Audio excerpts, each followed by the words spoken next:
Up here at WSJU Radio St. John's University. We are now live talking with the only Marty Lyons. Like I said before, how's your night going? Max, I'm doing well. I'm happy to hear that. How's your time doing during this pandemic? You know what? It was kind of interesting, when you work from home and then you have your 24-year-old son come home and he works from here for about 2 months. And, you kind of try to make the most out of it because it's time that you'll never get back and time that you probably never would spend. But every day when you see the death toll go up and up and up, you realize that the world is changing right in front of you. Mm-hmm. And that part of it was pretty sad. It definitely is. And how has it changed your Marty Lyons Foundation? Because there's so many, it's just a new illness in the world now. Yeah, it really was, Max. We canceled every one of our fundraisers in 2020. So we went from raising, about 1.2 million to just under 400,000. So, that was the sad part. The other sad part is all the wishes that we had to postpone or, put a moratorium on them. Now we're racing against time. And hopefully that all the kids that we are willing to help are still around. So it was a double-edged sword for the foundation, but we did survive, and we're trying to get back up and running now in 2021 where we can start doing some wishes. Mm-hmm. I want to start at the beginning of this foundation because we'll get into the sports talk a little later because this is the most important thing, the fact that you do this for kids who really need it in the world. We need more people like you. Just take me to the start of this foundation. I read the story about someone you were very close with. You served as a big brother to a person that passed away, and just the development of this foundation that's impacted so many lives out there. Well, you know what, Max? It's kind of ironic that we're doing the interview on March 10th because that was the final straw 39 years ago. My oldest son, Rocky, was born on March 4th. My dad passed away on March 8th, suddenly of a heart attack. And a little boy named Keith, who I was a big brother to, died on March 10th. So today's his anniversary. He actually would have been 44 today. Wow. Or 44 in May. Excuse me there. So, at the age of 25, I struggled to find an answer. And then one day I woke up and I said, the platform that God gave me to play here in the NFL, to play here in New York, establish something, give these kids an opportunity to feel important just like I did every single Sunday that I went out, take their greatest wish in life, make it become a reality. And, 39 years later, we've sponsored over 8,000 families. We operate in 10 states. We have 13 chapters. And it's just the goodwill of so many people opening up their heart, opening up their wallets, opening up, whatever they can do to help these kids. So it wasn't just myself. It was a lot of good people, a lot of effort by everybody. And we always kept the mission of the kids every single day that we worked. Mm-hmm. I know that your parents taught you the values, but I think Bear Bryant had a big to do with the values he taught you in school. He really did, and you don't really appreciate those values till after the game of football is over. But I go back to 1975 when I signed there, and Coach Bryant had his first meeting. He said, "There's 4 things I want you to accomplish while you're here at the university." He said, "Number 1, always be proud of your family. Number 2, always be proud of your religion. Number 3, get an education. Mm-hmm. And number 4, if we have time, let's try to win some football games." Mm-hmm. So he really instilled those core values in every one of us so that we treated our teammate like family.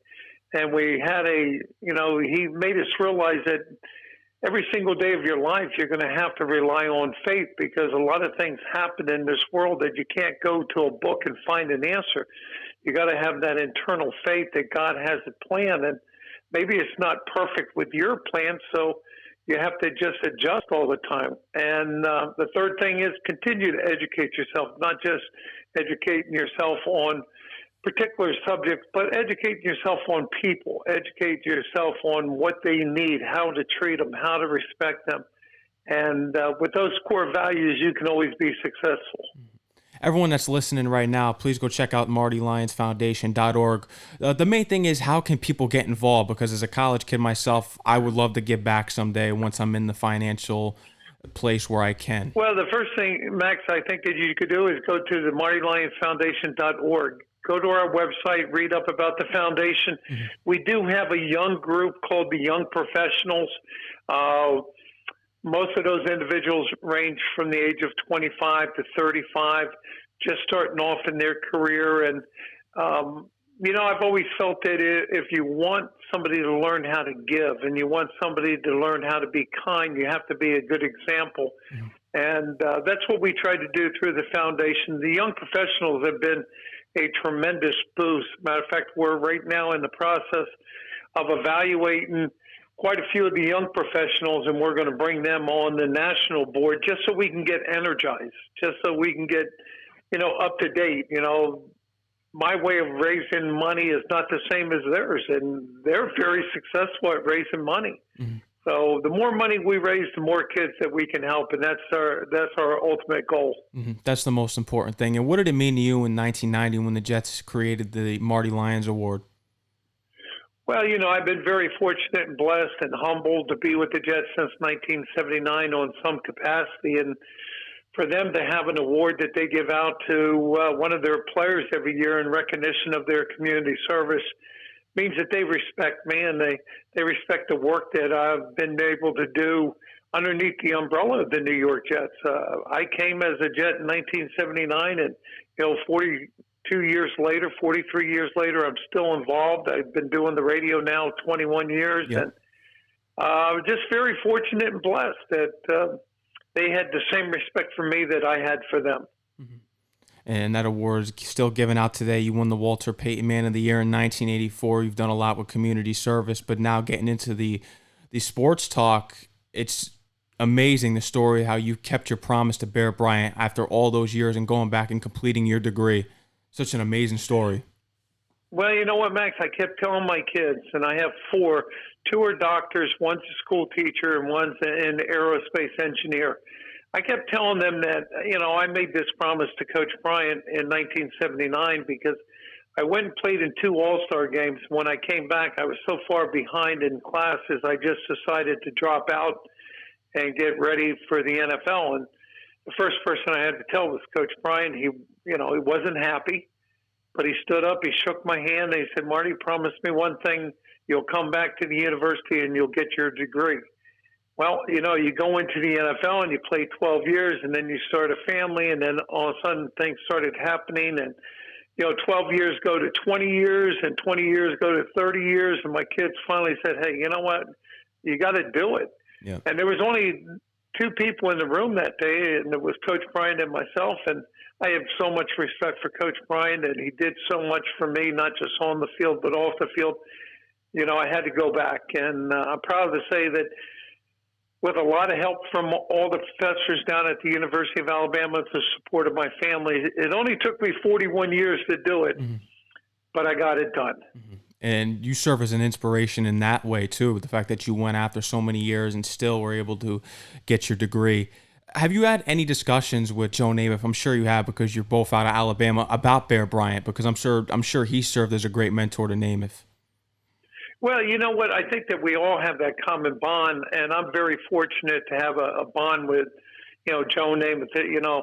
He's the face of the New York Jets. Mm-hmm. And, for me to play for the same team that he did, to go to the same college that he did, and then for Coach Bryant to come up here and watch practice one day and be with Joe and then take a picture with myself and Richard Todd, because we're the only 3 players that played for Coach Bryant that were all drafted in the first round. So there's a lot of common denominators in there, but to have so much respect for Joe Namath and what he did, not just on the field, what he's doing in the community, he's been a great example for all of us to learn from and, to try to emulate out there in the real world. Mm-hmm. How'd it feel to win a national title with Alabama, 1978? Well, that was fantastic because, it's not just winning a national championship. It was the last game that I ever put on the crimson and red. Yep. Or crimson and white. It was the last game that I ever played for him. So to end your college career with the national championship and to look back and realize all, your teammates and everything that we did for 4 years together, and to also realize you won 3 SEC titles and only lost 6 games in 4 years. a great accomplishment and a lot of teamwork and a lot of effort by everybody out there on the field. In 1978, you were the SEC Defensive Player of the Year. You were drafted by the Jets the following year in that draft at 14th overall. And I love hearing the bond that you had with Klecko right away, that you weren't going to be able to leave that weight room without him.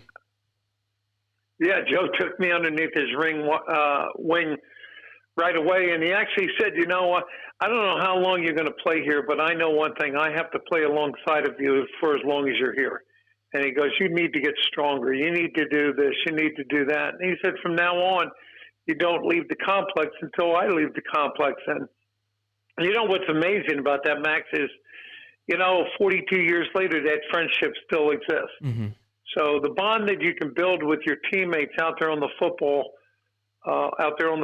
field will last forever. I still see guys like Kenny Schroy, Wesley Walker, Freeman McNeil, Greg Buttle, all these guys. Yeah. We've all stayed close, and you pick up the phone and call Bruce Harper if you need somebody to pick you up, or if you're doing a fundraiser, it's easy to call one of the guys and, hey, I'm having another fundraiser. They go, hey, I'll be there. So, again, I'm very grateful and very thankful that I developed those friendships, and it all came from the game of football. Yeah, it did. Sack exchange was really the part to bring respectability back to the New York Jets franchise, because they didn't make the playoffs since that 69 season.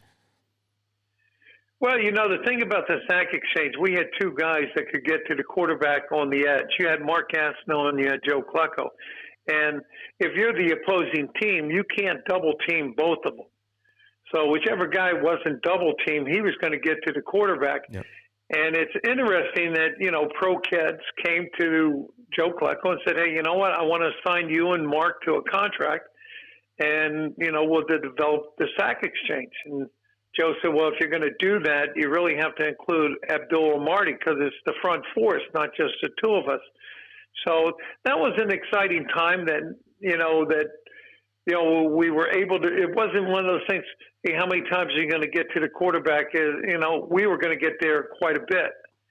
And you had great linebackers, you had great secondary coverage in the back end, and you had a defense coordinator in Joe Gardy that believed in us. And he just turned us loose half the time. And, to come away with, I believe we had 66 sacks that year. Yep. And lead the NFL, but still we didn't make it to the Super Bowl, and still we didn't win a Super Bowl. That's a highlight in your career that nobody can take away.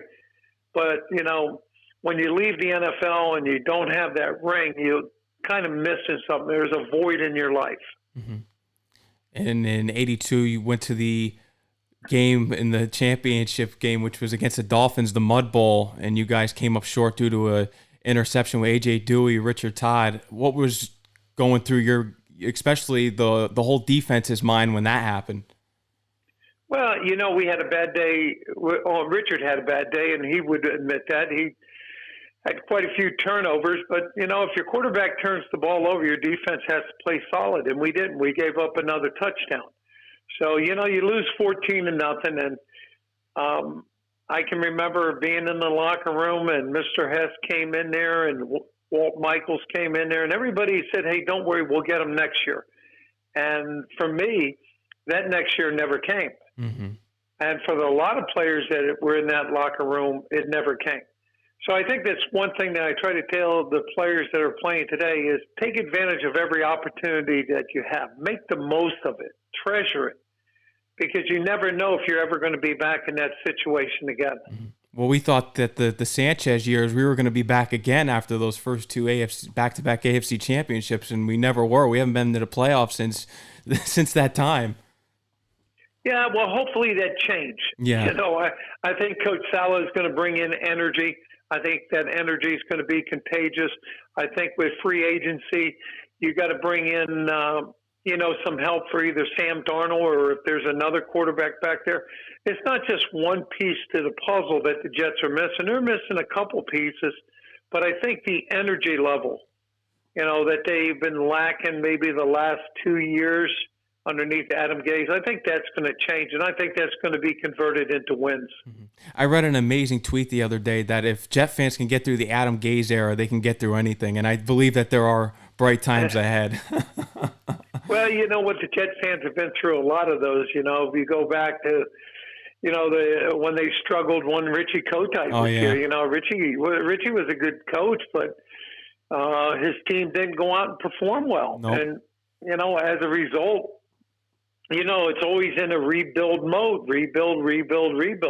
But I think now with Coach Sala at being the head coach and Joe Douglas being the GM, I think they have, a little stability at the top. And when you have stability at the top, that's going to convert into, stability with the team. Mm-hmm. Do you believe in what the new coach has said, that defense wins championships? Well, as a defensive player, I think defense does win championship, but the NFL has changed. You need to score points. Yeah. And a good offense, sometimes it may be a stalemate on the defensive side, but, everybody tells me that 51-45 game that the Jets won against the Miami Dolphins was a great game, probably one of the best that they've ever seen. And I said, well, not if you're on defense, it's not. Yeah. We gave up 45 points that day, and we came away with a victory, and you felt good about it. But can you really feel good about a performance where you give up 45 points? No. Yeah. You have to go back. You have to correct mistakes. But I think a solid defense, a solid defense or a solid offense, if one side of the ball is struggling and the other one is playing well, then that energy is going to be contagious, and it's going to go back and forth.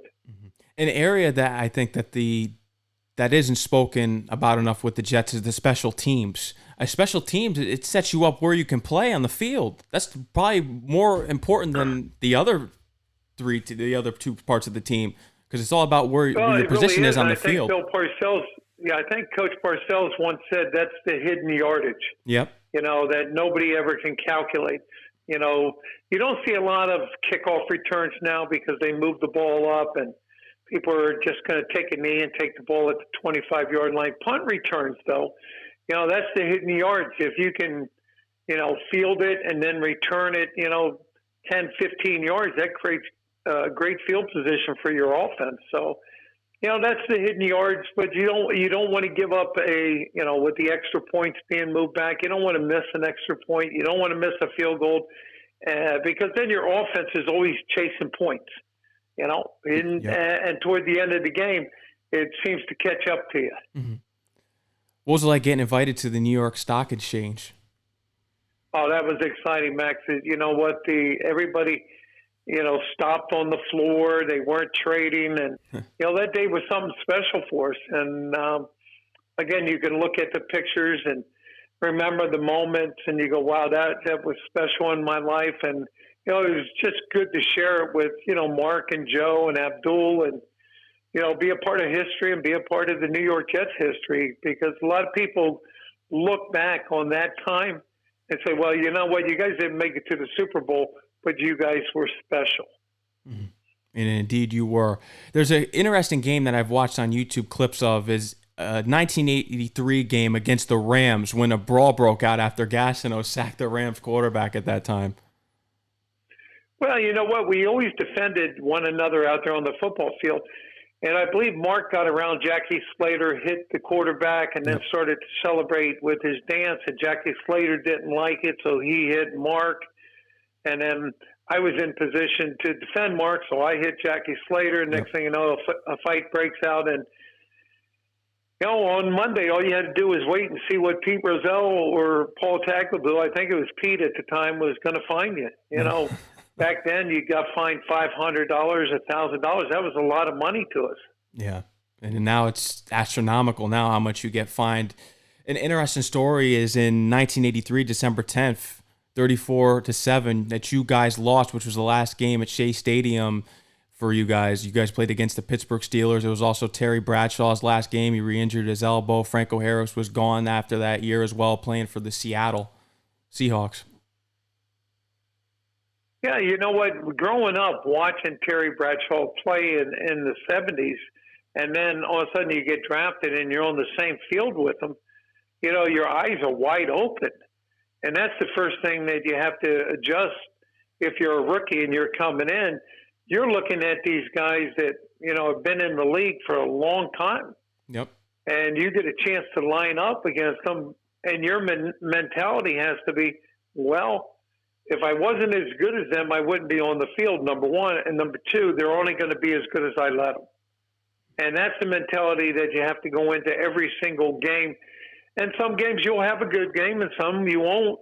But you want to win about 60 to 70% of the plays, and hopefully your teammates can do the same, and that'll give you a chance to win. Mm-hmm. I love seeing that footage of the fans running out on the field, and they took the goalpost down. I know they were taking the seats out of Shea Stadium because it was your guys' last game there, in New York. Well, I remember the game that we beat. I think it was Green Bay to make it into the playoffs, and the fans came out, and they were tearing down the goalposts, and it was just again a moment that you watch on TV. And you go, wow, that's got to be special. And then the next thing you know, you're involved with an event like that, and it's so surreal to you. You go, wow, this is something that you never want to forget, and you always want to hold on to. Mm-hmm. Do you ever see the Jets getting their own stadium?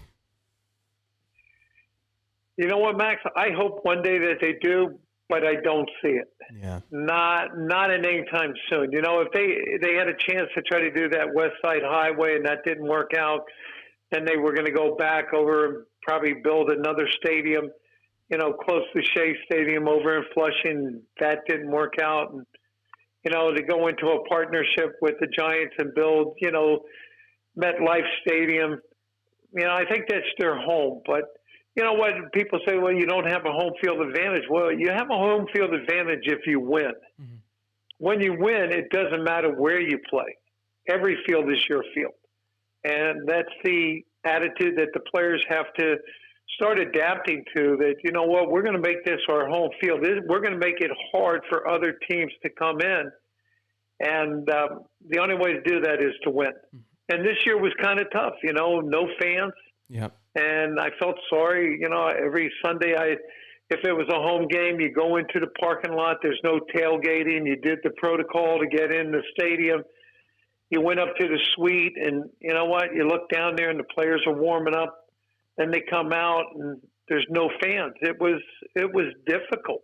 Yeah. They piping in music, piping in sound of the stadium, and I give the players a lot of credit for going out there and performing to the best of their ability. But I think a lot of players, like myself, I fed off the energy of the crowd.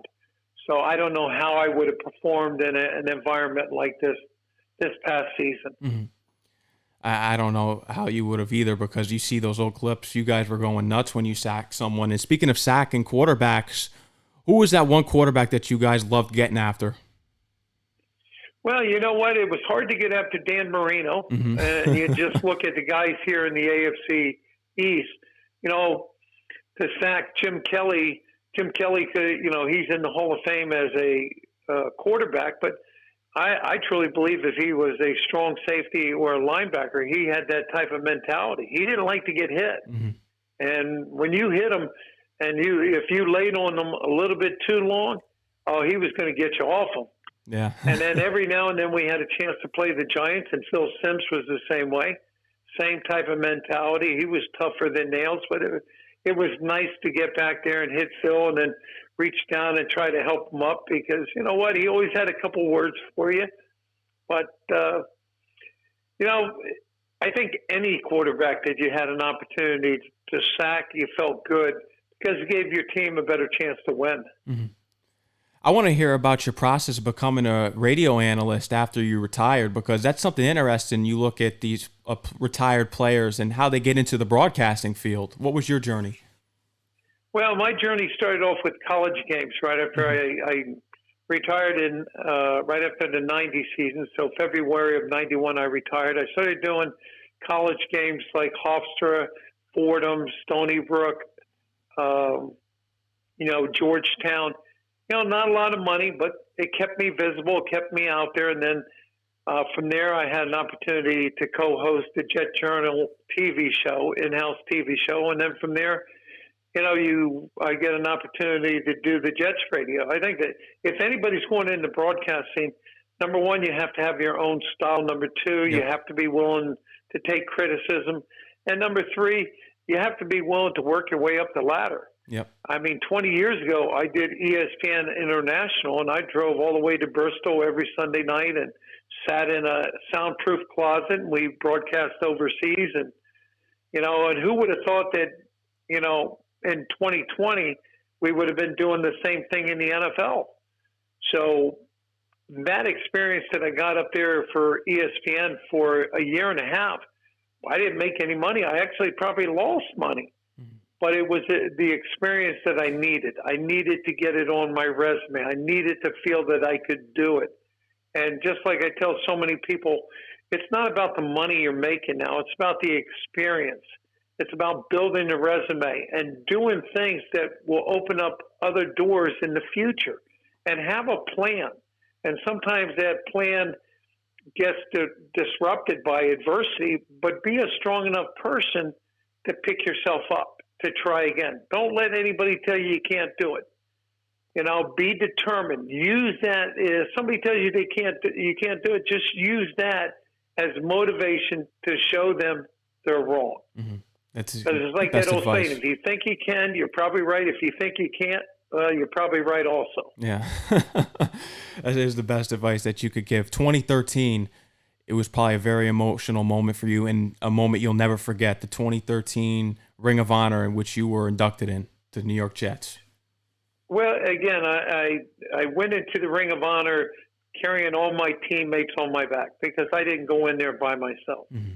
And as I said that day, it was probably more about all the kids from the foundation than it was about me. And the last thing I said was my name, talking to the fans, saying my name would be their name forever in the Ring of Honor. Because I've always looked at everything that I've been able to accomplish as teamwork. I've never gotten anything on my own. I've always had strong teammates. I've always had people to pick me up. I had parents that cared about, the core values. I had brothers, 4 brothers and 2 sisters. I didn't have to look for a role model outside my house. My older brothers were great athletes. Mm-hmm. And when I went to watch them play, I always had the mindset, boy, I want to be that good. And if I can be that good, I'm going to be recognized. And if I can be better than them, I'll be something special. So there was always that drive. And it's believing in yourself, but also be humble enough to thank those that have put you in the position to receive the honor, like a Ring of Honor. And you'll always be remembered for the hard work on the field as well as off the field. I want to go all the way up to 2020 here. If these walls could talk, New York Jets, stories from the New York Jets sideline, locker room, and press box. What an amazing read from the start all the way to the end. And you even got into the current times and even the Todd Bowles era. Yeah, you know what? I had a great deal of respect for Todd. I think that Todd was, first of all, congratulations to Todd and the Tampa Bay Bucks for winning the Super Bowl. Todd's an outstanding coach. But Todd also was a perfect example. Is, you know what?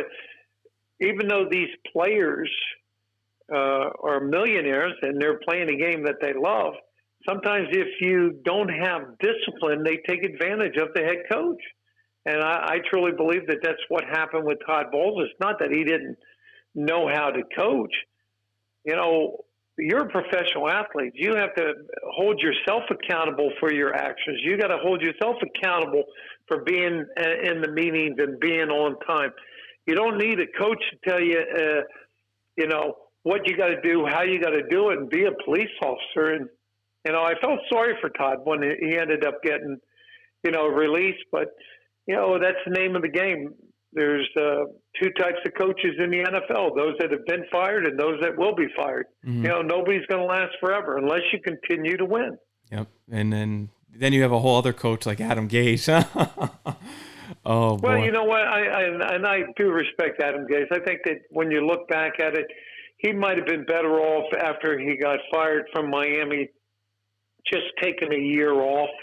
Mm-hmm. And instead, he jumped right back in with the Jets, and he jumped right back in the AFC East. And you have a young quarterback in Sam Darnold. Next thing you know, Sam gets hurt. Next thing you know, Trevor Siemian gets hurt. Next thing you know, you lose another quarterback. Next thing you know, you're 0-4, then you're 0-8. But, the first year he kept the team together pretty good because they won 6 out of their last 8 games, and it gave you hope. And nobody knew what 2020 was going to bring. No. And nobody knew that there was not going to be any training camp, no preseason games, and let's just throw yourself right back out there. Nobody knew you would have a leader like C.J. Mosley that, and I respect it. You did what you thought was best for the family. You opted out, but he was kind of like the heart and soul of that defense along with Jamal Adams. And Jamal wanted out, and they traded Jamal to Seattle. So thing about it in the NFL, no two teams will be alike. Nope. And this was a no better way to put it. It was an ugly year for the Jets, and I think they learned a lot. The organization learned a lot, and they made a lot of changes. But all that can't fall onto the shoulder of Adam Gase. His team didn't perform, coaching staff didn't perform, and everybody has to take the blame. You're absolutely right. Everyone has to take the blame. It's the players too. What do you see them doing exactly? Because the tampering period begins next Monday. What do you see them doing this free agency as well as the draft? I'm hearing rumors of Zach Wilson being the next quarterback, and I would love for them to pick up Shaq Barrett. We need that pass rush. Well, you need a pass rush, but I was glad to see the at least franchise Marcus May. Yes. Marcus is great. Not just a great player, he's a great person. He's great in the locker room. And I think you need more people like Marcus May that knows how to conduct himself, not just doing interviews, but out there on the field. Be honest with you, Max, I don't know. Yeah. It all depends on what the coaching staff feels, what Joe Douglas feels about Sam Darnold. It starts with the quarterback. Mm-hmm. If they think Sam is, playing for one more year and then you go into his 5th year, then they'll do that. But you need some more weapons. You need an offensive line. I think that somebody just needs to sit down and talk to Chris Herndon. Tell Chris, hey, you know what? All you got to do is catch the ball. You can block. You can be the next best tight end since Mickey Schuler. Yep. Ryan Griffin, I've had a chance to meet Ryan and his entire family. He had a down year. He can play. Somebody just needs to kick him in the rear end and talk to him and, say, hey, you know what? You have the tools. Yeah. I hope Jamison Crowder's back. He's another class act. But you still need a true number one wide receiver. Mm-hmm. And you could be nice if you had a true number one running back. Yep. On the defensive side of the ball, you got Quentin Williams, who had an outstanding year. Mm-hmm. But again, he's got to learn to stay healthy. You need to get some pass rush from the edges. You need to get a couple, maybe a corner that can be a shutdown corner. And you got Marcus May back there. So I think there's a lot of good people, a lot of talent. And I think Joe Douglas has a game plan. Mm-hmm. And he's not putting his game plan out there for any one of us to read or look at, to evaluate. He knows what he wants to do, and if you look at his family tree of who he's worked under, all you have to do is look down there in Baltimore and see that he worked for Ozzie Newsome. And Ozzie and I were teammates at the University of Alabama, and Ozzie is a class act. Mm-hmm. I love him I love him as a football player. I love him as a friend. And I think that Joe Douglas learned a lot from Ozzie, and I think he's going to be pretty good for the organization. I think so. I think there's better years ahead. We've gone through so much downtime now. Eventually, you got to come up from where you were, especially last year, and I think we will. Marty Lyons, is there anything else you would love to tell my audience here today? Any more about the Marty Lyons Foundation? Anything, any upcoming announcements? Well, the other thing I'd like to tell Max is 2020 was the year of cardboard cutouts. Mm-hmm. As we progress in 2021, use your platform, use your voice, change the way people think, change the way people act. and realize that every single one of us can make an impact in the game of life. You don't have to be a professional athlete. All you have to do is take time to care. And everybody has that ability. Treat people the way you want to be treated, respect people the way you want to be respected, and just life is too short not to take advantage of every opportunity that we have and live it to the fullest. As a young man once told me, his name was Jonathan. He was in the intensive care unit. He was 17 years old. He said, live life to the fullest each and every day, for life will be short, no matter how long you live. And I kind of scratched my head that day, and I didn't really understand what he was saying until I sat there and thought about it. He said, live life to the fullest each and every day, for life will be short, no matter how long you live.